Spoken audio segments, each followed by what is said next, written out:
काँग्रेसचे नेते विश्वजित कदम आणि विशाल पाटील यांनी ओबीसी मेळाव्याबद्दल कोणतेही चुकीचं वक्तव्य केलं नाही. काही ओबीसी नेत्यांनी मराठा आणि ओबीसींमध्ये दुही निर्माण करण्यासाठी सोयीचा अर्थ काढलाय.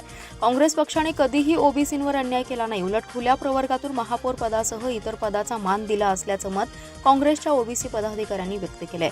माजी विरोधी पक्षनेते संजय मेंढे, स्थायी समितीचे माजी सभापती संतोष पाटील, माजी नगरसेवक प्रबोध सूर्यवंशी, विशाल कलगुटकी आदी ओबीसी नेत्यांनी एकत्रित खुलासा केला. संजय मेंढे म्हणाले, विश्वजित कदम आणि विशाल पाटील ओबीसी मेळाव्याच्या विरोधात नव्हते. फक्त ओबीसी मेळावा सांगलीत घेण्याऐवजी मुंबईत घेणं आवश्यक असल्याचं मत त्यांनी मांडलं होतं. आरक्षणाचा निर्णय हा कॅबिनेटमध्ये होतो, त्यामुळे मुंबईत मेळावा होणं आवश्यक आहे. त्याचा अर्थ काहींनी चुकीच्या पद्धतीने काढलाय. नेत्यांचे कान कोणीतरी भरले असल्याने हा प्रकार घडलाय. पक्षात ओबीसी मराठा असा भेदभाव केला जात नसल्याचा खुलासा मेंढे यांनी केलाय. संतोष पाटील म्हणाले, स्वर्गीय वसंतदादा पाटील, स्वर्गीय पतंगराव कदम, स्वर्गीय मदनभाऊ पाटील यांनी आजपर्यंत मराठा आणि ओबीसी असा कधी वाद केलाच नाही.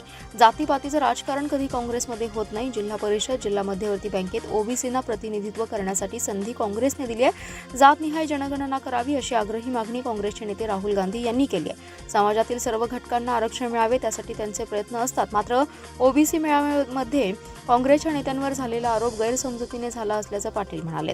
यावेळी कय्यूम पटवेगार, युसुफ मेस्त्री, तौफिक शिकलगार, रहीम हट्टीवाले, विनायक रुपनर आदी जण उपस्थित